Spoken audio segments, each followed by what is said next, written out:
Assalamualaikum warahmatullahi wabarakatuh. Selamat pagi semuanya. Selamat datang di mata kuliah Akuntansi Keuangan Lanjutan 1. Pada pertemuan kali ini, kita akan melanjutkan pembahasan konsolidasi dengan fokus pada perusahaan induk membeli entitas anak dengan harga lebih tinggi dibandingkan nilai buku aset bersihnya. Nah, kondisi ini sangat sering terjadi secara nyata di dunia bisnis karena nilai pasar perusahaan biasanya tidak sama dengan nilai buku pada laporan keuangannya. Nah, selisih antara harga yang dibayar dengan nilai buku aset bersih anak tersebut yang disebut dengan diferensial. Nah, apa itu diferensial? Nah, diferensial adalah selisih antara nilai perolehan investasi dengan porsi investor atas nilai buku aset bersih investasi tersebut. Nah, biasanya diferensial itu bersifat positif, artinya investor membayar lebih mahal daripada nilai buku aset bersih investasi. Nah, kenapa bisa mahal? Ada dua alasan utama kenapa investor tersebut membayar lebih mahal daripada nilai buku aset bersihnya. Nah, yang pertama adalah karena aset investasi tersebut undervalue atau nilai wajarnya lebih tinggi daripada nilai bukunya. Nah, yang kedua adalah karena adanya goodwill. Goodwill ini karena ekspektasi keuntungan tersebut lebih besar di masa depan. Nah, bagaimana caranya kita mengalokasikan diferensialnya? Nah, diferensial harus dialokasikan ke aset atau akuntansi yang menyebabkan kenaikan nilai tersebut. Misalnya, biasanya terdiri dari 3 penyebab dari diferensial tersebut. Pertama, karena kenaikan nilai aset berumur terbatas, misalnya peralatan atau hak cipta, sehingga nantinya kita amortisasikan sesuai dengan umur manfaatnya. Yang kedua adalah diferensial tersebut terjadi karena kenaikan nilai tanah, namun kenaikan nilai tanah ini tidak diamortisasi karena nilai asetnya tersebut berumur tidak terbatas. Nah, yang ketiga, diferensial itu dapat juga disebabkan karena goodwill. Nah, goodwill ini tidak kita amortisasi, tetapi nanti diuji impairment-nya melalui akun investasi. Nah, untuk jurnal perlakuan diferensial ini, kalau terjadi amortisasi diferensial, maka nantinya kita catat dengan jurnal income from investee di bagian debit, lalu kita catat investment in common stock of investee di bagian kredit. Nah, supaya lebih memahami dan mendalami mengenai materi ini, kita langsung saja masuk ke dalam contoh soal. Di soal 1, Peach Corporation membeli 100% kepemilikan Southpaw Corporation pada tanggal 1 Januari 2024 dengan harga 65.000, yang nilainya 10.000 lebih tinggi daripada nilai buku aset bersih perusahaan tersebut. Nah, setengah dari selisih tersebut disebabkan oleh peningkatan nilai tanah yang dimiliki oleh Southpaw dan setengahnya lagi akibat peningkatan nilai peralatan. Maka, peralatan tersebut memiliki nilai umur ekonomis selama 5 tahun tanggal 1 Januari 2024, yaitu sama dengan tanggal akuisisi kita. Nah, selama tahun 2024, Southpaw melaporkan laba bersih sebesar 12.000 dan membayar dividen sebesar 4.500. Jadi, pertanyaannya, buatlah jurnal-jurnal yang dicatat oleh Peach Corporation selama tahun 2024 terkait dengan investasi di Southpaw Corporation dengan asumsi bahwa Peach menggunakan metode ekuitas dalam mencatat investasi tersebut. Nah, sebelumnya kita analisis terlebih dahulu mengenai soal ini sebelum kita masuk ke jawaban. Pertama, berarti di sini diketahui bahwa nilai wajar yang ketika dia membeli adalah 65.000. Ternyata nilai buku dari perusahaan tersebut 10.000 lebih tinggi daripada nilai buku, sehingga berarti nilai buku yang tercatat adalah sebesar 55.000. Dan juga nantinya diferensial sebesar 10.000 ini separuhnya untuk kenaikan nilai tanah dan separuhnya lagi karena nilai peralatan, berarti 5.000 untuk kenaikan nilai tanah dan 5.000 untuk nilai peralatan. Nah, dan juga nantinya ada amortisasi yang terjadi di sini karena peralatan, sehingga kita amortisasi dan kita catat jurnalnya sesuai dengan jurnal amortisasi diferensialnya.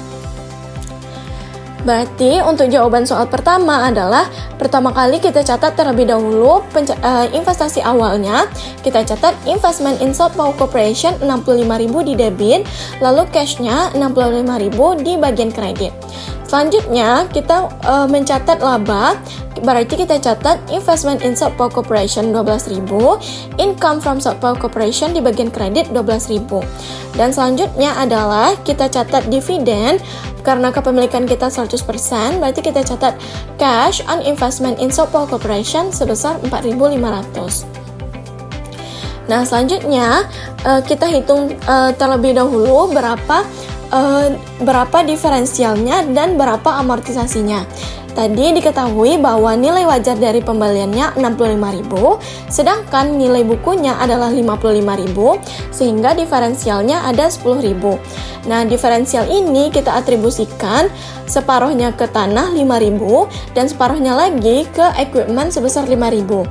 Karena yang diamortisasikan ke sini adalah hanya equipment, karena tanah ini dia tidak diamortisasi karena bukan aset yang berumur terbatas. Yang berumur terbatas hanya equipment, sehingga hanya equipment yang diamortisasikan di sini, dan nilai umur ekonomis dari equipment itu adalah 5 tahun, sehingga amortisasi dari peralatan tersebut 5.000 dibagi 5 adalah 1.000 setiap tahunnya. Sehingga kita catat jurnalnya di sini, income from South Pole Corporation-nya 1.000 dan investment in South Pole Corporation-nya 1.000. Nah, demikian untuk jawaban soal yang pertama.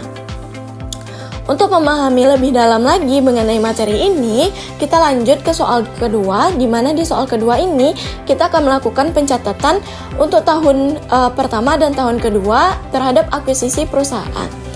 Nah, perusahaan Planet mengakuisisi 100% saham biasa dengan hak suara milik perusahaan Saturn tanggal 1 Januari 2017 dengan cara menerbitkan obligasi yang memiliki nilai nominal dan nilai wajar sebesar 670.000 serta melakukan pembayaran kasnya 24.000. Lalu pada tanggal akuisisi, dia melaporkan asetnya 740 dan liabilitasnya sebesar 140.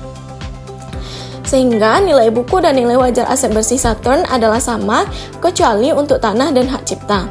Nah, tanah milik Saturn itu nilai wajarnya 16.000 lebih tinggi daripada nilai buku.